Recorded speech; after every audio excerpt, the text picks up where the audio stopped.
prensa, el secretario de Defensa de Estados Unidos, hablando de cómo está la situación en Oriente Medio, dice que sus fuerzas están preparadas para ser desplegadas en cualquier momento y que la muerte del líder de Hamás abre una ventana de oportunidad para lograr un alto el fuego en la franja de Gaza. Vamos a precisamente ahondar en esta última hora con el responsable de Hamás, Bassem Naim. Declaraba este viernes a la agencia France Press que Israel se equivoca al creer que matar a sus líderes significa el fin de su movimiento, pero no confirmaba directamente la muerte del líder político Yahya Sinwar, algo que, por cierto, como les contábamos hace escasos minutos, acaba de hacer el alto funcionario Al-Haya. Dice que su grupo continúa su camino hasta lograr las ambiciones del pueblo palestino. Ha confirmado oficialmente la muerte de su líder, la muerte de Yahya Sinwar. Dice además que Hamás ha vuelto cada vez más fuerte y más popular y que sus líderes se han convertido en un icono para las generaciones futuras que seguirán el camino hacia una Palestina libre. Israel había afirmado que Sinwar se encontraba entre las personas asesinadas en Gaza en el día de ayer. Estados Unidos calificó más tarde esta noticia como una oportunidad extraordinaria para que Israel y Hamás acuerden un nuevo alto el fuego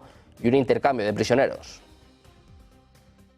Les contamos además que el ejército de Jordania ha negado este viernes que soldados jordanos cruzaran la frontera occidental del reino hachemita hacia Israel y rechazó las informaciones publicadas por medios de comunicación israelíes sobre esta cuestión. Dice además que no hay verdad en los informes que circulan en los medios de comunicación hebreos acerca de que soldados jordanos cruzaron la frontera occidental del reino hachemita de Jordania. Es lo que apunta una fuente militar oficial de la Comandancia General de las Fuerzas Armadas de Jordania. En un escueto comunicado reproducido también por la agencia de noticias oficial, la fuente señaló que las Fuerzas Armadas jordanas están siguiendo los acontecimientos. Hicieron un llamamiento para que los interesados sigan la información de sus fuentes oficiales y no hacer circular rumores y noticias engañosas. Esta reacción se da horas después de que el ejército de Israel informara de que había matado este viernes a 2 terroristas que abrieron fuego contra soldados israelíes después de infiltrarse desde Jordania en territorio israelí, en la zona del sur del Mar Muerto.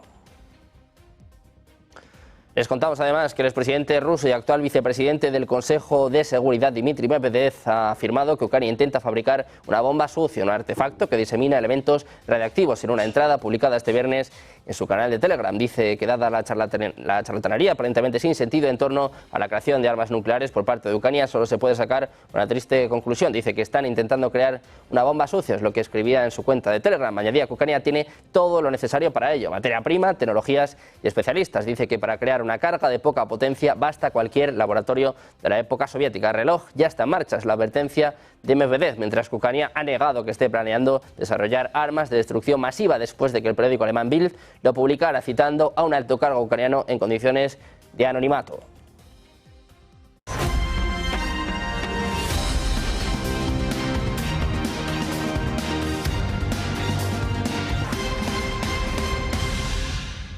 Bienvenidos de nuevo a Negocios Televisión, bienvenidos al espacio informativo, pendientes de la actualidad, mirando la última hora, pendientes de Oriente Medio. Después de la muerte del líder de Hamás siguen las tensiones entre Israel e Irán. Vamos a contarles todas las reacciones a nivel internacional, poniendo el foco también en el conflicto en Ucrania con Rusia, que lanzaba un nuevo ataque masivo con hasta 136 drones, y pendientes también de Vladimir Putin. Hablará en los próximos minutos en una previa a la cumbre de los BRICS que tendrá lugar la próxima semana. Empezamos hablando de Israel, del ministro de Energía israelí Eli Cohen ha dicho que todas las opciones están sobre la mesa, incluido atacar instalaciones nucleares de Irán. Siguen las amenazas cruzadas entre Israel e Irán. Hablando en estos momentos, el ministro de Energía dice que ninguna instalación, infraestructura o personalidad militar en Irán es inmune a su futuro ataque. Después de la muerte del líder de Hamás, Israel amenaza directamente a Irán. Sigue sin descartar ataques a sus instalaciones nucleares.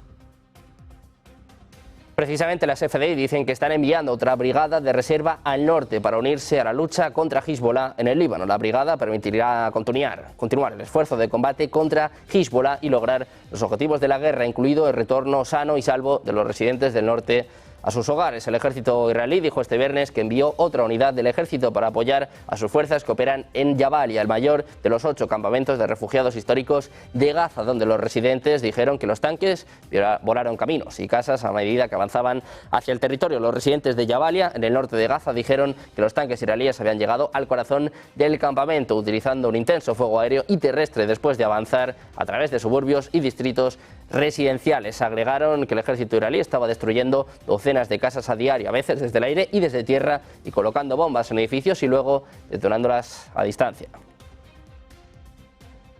El responsable de Hamás, Bassem Naim, declaraba este viernes a la agencia France Press que Israel se equivoca al creer que matar a sus líderes significa el fin de su movimiento, pero no confirmaba directamente lo que sí que hacía hace apenas un par de minutos el alto cargo de Hamás, Al-Haya, que confirmaba oficialmente la muerte del líder de Hamás, la muerte de Yahya Sinwar. Decía que Hamás es un movimiento de liberación liderado por personas que buscan la libertad y la dignidad y que eso no se puede eliminar. Dice que Hamás ha vuelto cada vez más fuerte y más popular y sus líderes se han convertido en un icono para las generaciones futuras que seguirán el camino hacia una Palestina libre. Israel había afirmado que Sinwar se encontraba entre las personas asesinadas en Gaza en el día de ayer. Estados Unidos calificó la noticia como una oportunidad extraordinaria para que Israel y Hamás acuerden un nuevo alto el fuego y un intercambio de prisioneros.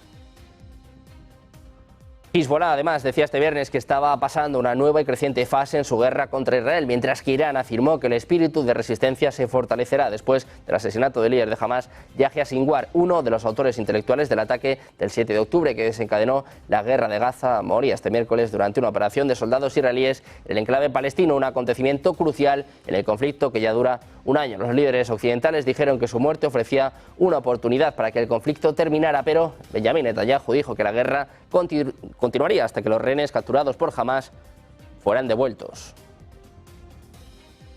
Además, Israel confirmaba el asesinato, como les contamos, de uno de los cerebros de los atentados del 7 de octubre, el líder de Hamás, Yahya Sinwar, uno de los autores intelectuales del ataque que desencadenó la guerra de Gaza hace un año, asesinado por fuerzas israelíes en el enclave palestino. Fue asesinado durante un tiroteo en el sur de Gaza este miércoles por tropas israelíes que inicialmente no sabían que habían atrapado al enemigo número uno de su país. Su muerte constituye un gran éxito para Israel, un acontecimiento crucial en el conflicto que dura un año. Los líderes occidentales dijeron que su muerte ofrecía una oportunidad para que la guerra terminara, pero Netanyahu dijo que la guerra iba a continuar.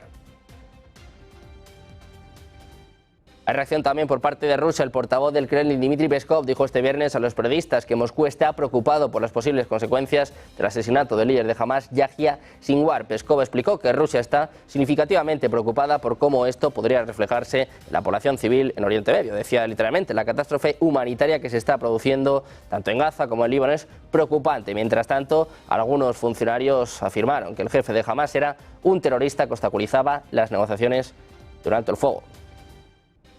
Escribía en su cuenta de X. El titular de Exteriores aprovechó su mensaje para reafirmar que Guterres sigue designado como persona non grata en Israel, lo que prohíbe su entrada al país. El pasado 2 de octubre, Katz anunció que había decidido declarar persona non grata al secretario general de la ONU por no condenar directamente, de forma inequívoca, el ataque que tuvo lugar un día antes, en este caso, por parte de Irán contra Israel, con cerca de 200 misiles balísticos.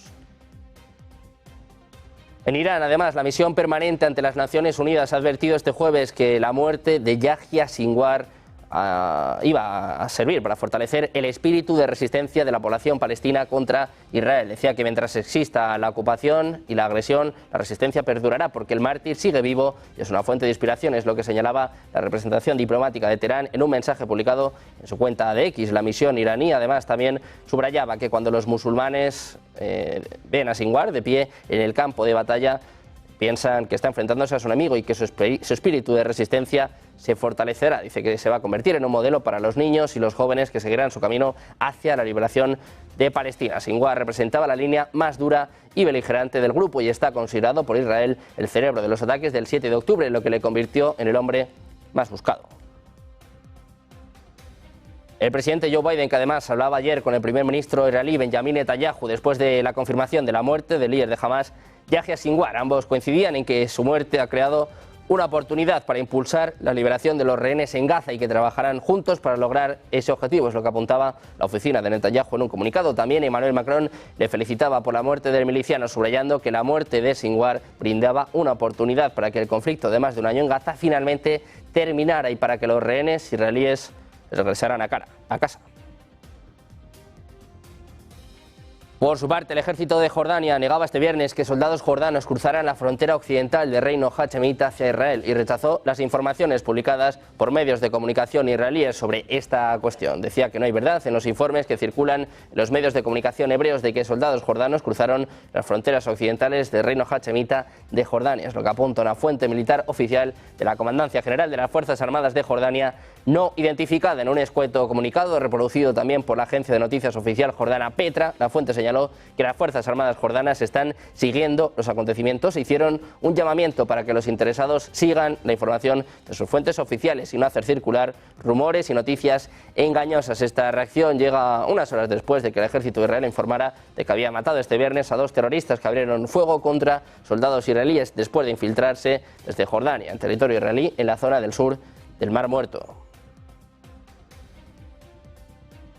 También hablamos de Turquía. El ministro de Asuntos Exteriores turco, Hakan Fidan, advertía este jueves sobre la existencia de un peligro real de que las tensiones entre Israel e Irán desencadenen en una guerra. Decía que como país deben estar preparados para la opción de una guerra entre Israel e Irán. Es lo que indicaba el ministro de Asuntos Exteriores de Turquía. Dice que tienen que evaluar esta opción como muy probable, que sería prudente para ellos, también para la región, evaluarla como tal. Dice que hay que estar preparados para este escenario y que esta escalada no es ciertamente lo que desean. La propagación de la guerra en la región y el desencadenamiento de la inestabilidad no es algo que deseemos, es lo que reiteraba el propio Fidan, destacando que Ankara no apoya en ningún caso un conflicto con Irán que pueda derivar en una guerra. Sin embargo, considera que si Teherán actúa en su legítima defensa, sin duda tiene derecho a hacerlo. Pendientes también de Corea del Norte, informaciones que hablan en las últimas horas de 12.000 soldados enviados a Ucrania. Hay también declaraciones a este respecto por parte del secretario general de la OTAN. Hacemos una pausa, 2 minutos, les contamos todo enseguida. Negocios Televisión.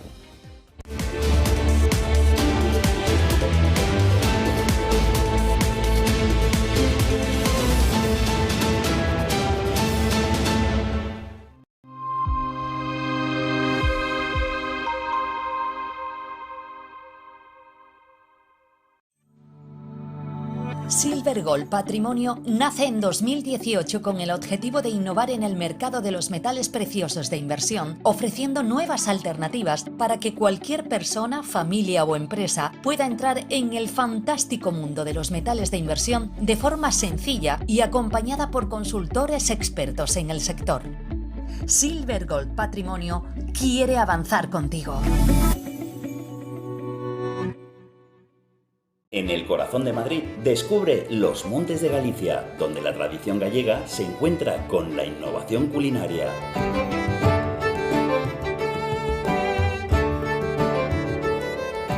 Saborea nuestros mariscos frescos, carnes jugosas y postres caseros.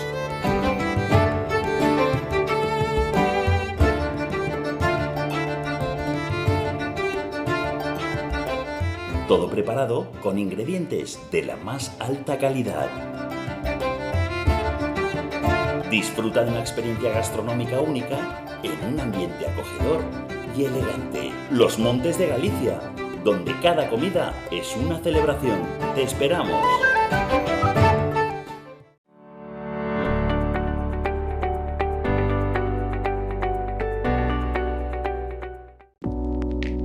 Creemos que la sociedad actual necesita más arte y más color.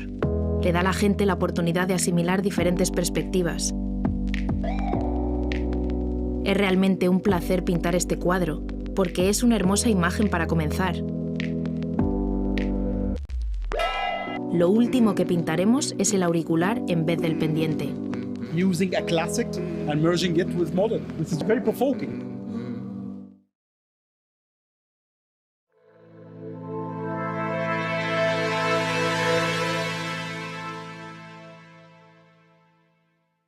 Seguimos mirando la última hora, poniendo el foco en Corea del Norte, que decidió enviar 12.000 de sus tropas para luchar junto a Rusia en Ucrania, según informaba Yonhap este viernes, citando al Servicio de Inteligencia Nacional de Corea del Sur. Según una fuente de la agencia, esos 12.000 soldados serán seleccionados de 4 brigadas terrestres, incluidas las fuerzas especiales. Dicen que el movimiento militar norcoreano ya ha comenzado. Previamente, el presidente surcoreano Yoon Seok-yeol celebraba una reunión urgente de seguridad sobre los informes de una posible intervención del vecino del norte en Ucrania. Su oficina dijo más tarde que tal suceso sería una grave amenaza para la seguridad de la comunidad internacional y las autoridades prometieron tomar activamente las medidas necesarias. La noticia se produjo después de que Seúl dijera que está monitoreando de cerca si existe la opción de que Corea del Norte se involucre en la campaña militar de Rusia en Ucrania, más allá de proporcionar las armas. Precisamente sobre esto hablaba el secretario general de la OTAN, Mark Rutte. Vuelve a insistir en que no hay ninguna evidencia sobre la participación de Corea del Norte en Ucrania. Escuchamos. So we will certainly have that conversation with them to get all the evidence on the table. So at this moment, our official position is that we cannot confirm reports that North Koreans are actively now as soldiers engaged in the war effort. But this, of course, might change. And anyway, even if North Korea is not physically there at the battlefield, then still they are helping to fuel Russia's war of aggression against Ukraine in every way they can, and together with others like Iran, China is playing a role here, obviously, and of course Russia itself. Y hablamos también del candidato republicano a la Casa Blanca en las elecciones del próximo 5 de noviembre. Hablamos de Donald Trump, que acudía acompañado de su esposa Melania Trump, mientras que Harris enviaba un vídeo pregrabado, una cita clave. Trump asistía a la cena de gala Alfred Smith, que sirve para recaudar fondos para organizaciones benéficas católicas, pero se ha convertido en una cita ineludible en la que los candidatos deben reírse de sí mismos, o eso se supone, decía el propio Trump. Se supone que debo contar aquí algunos chistes autocríticos. Decía, no tengo nada, no hay nada que decir. Sí, supongo que simplemente no veo el sentido de dispararme cuando otras personas me han estado disparando durante mucho tiempo. El principal blanco de los ataques de Trump fue la vicepresidenta Harris, primero por no asistir a este evento, lo que considera profundamente irrespetuoso con los católicos. Decía Trump, no me gustaba mucho Joe Biden y ahora me gusta bastante. Ya sabes, ahora digo que ella es mucho peor que él. Decía que era un candidato mucho mejor que ella. El propio Joe Biden, el presidente de Estados Unidos, instaba este viernes a Alemania y a los demás aliados de su país a mantener su apoyo a Ucrania hasta que rechace completamente la operación militar rusa. Biden insiste en liberar Ucrania. Escuchamos. Europa de ser Europa libre.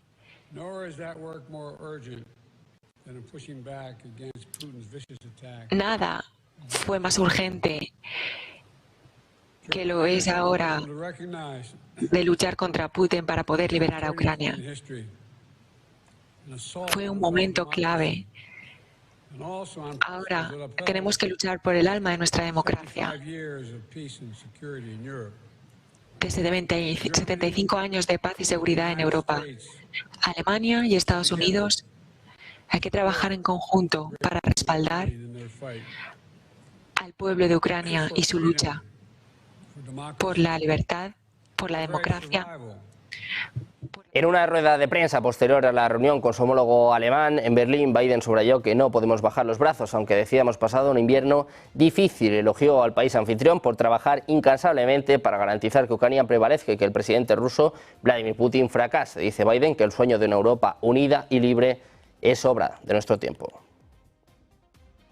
Precisamente Biden, que comenzaba este viernes su visita a Alemania con un discurso en Berlín en el que reivindicaba el excelente estado de las relaciones bilaterales, representado en su apoyo conjunto a Ucrania contra Rusia. En particular, decía, ante el duro invierno que se avecina para los ucranianos. Decía Biden que Alemania y Estados Unidos permanecerán juntos en su apoyo a Ucrania. Sentenciaba además esto en una reunión en la que recibía de manos de su homólogo la Gran Cruz de la Orden del Mérito de la República Federal de Alemania, la máxima distinción civil. El presidente estadounidense ha declarado así que, merced a los vínculos entre Alemania y Estados Unidos, estructuras supranacionales como la OTAN permanecen más unidas que nunca. Decía Biden, Alemania nos ha enseñado que no hay que subestimar el poder de la democracia ni el valor de las alianzas. Alemania nos ha enseñado que el cambio es posible y que los países pueden elegir sus destinos, es lo que indica el mandatario en su breve comparecencia antes de volver a hablar de Ucrania.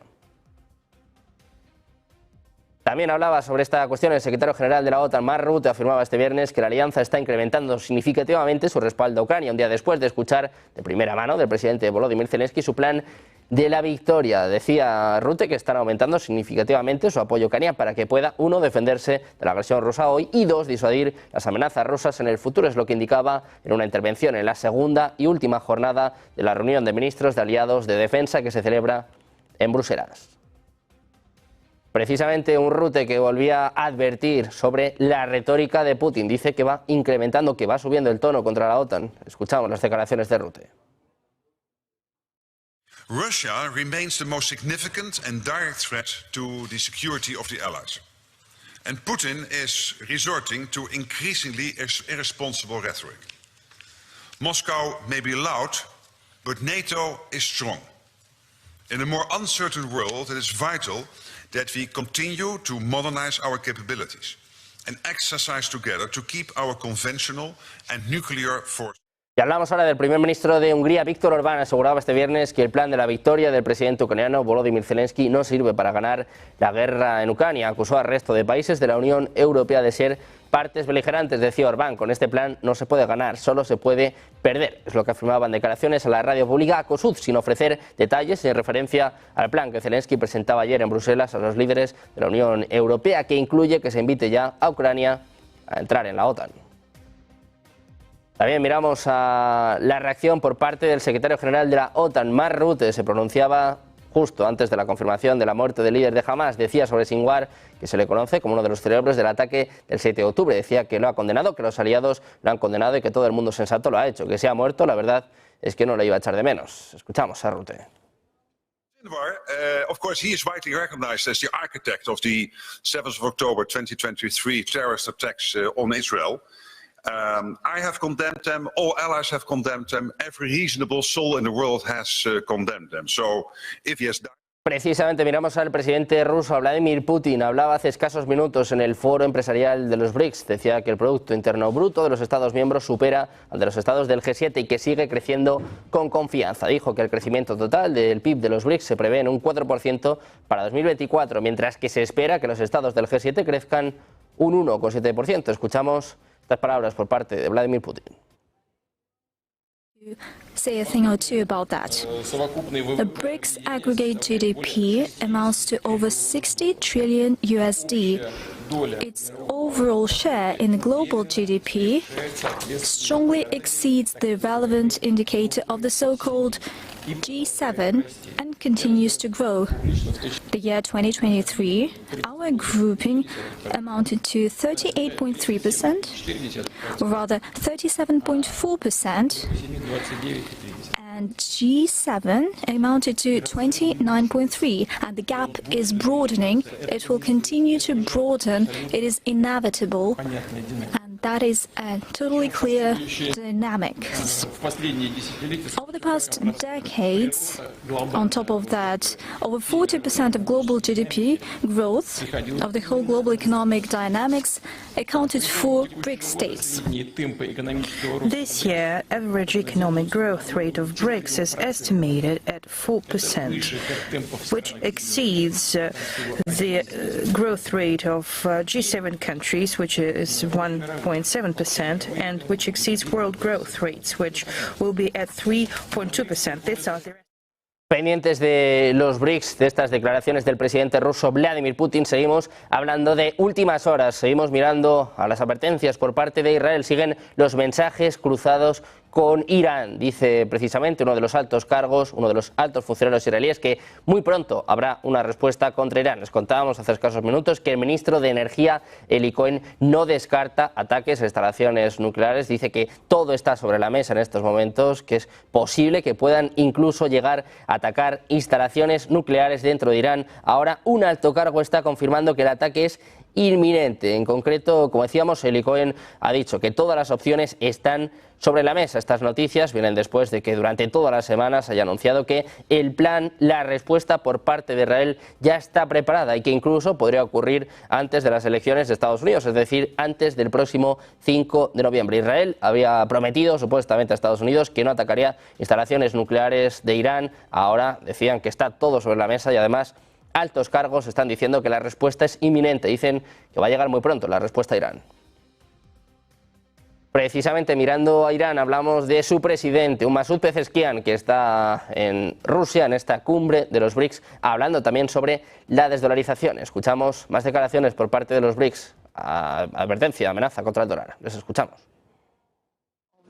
El problema o el tema de utilizar los dólares o la instrumentalización de alguno de estos sistemas pueden ir en detrimento de algunos países. No es ningún secreto para nadie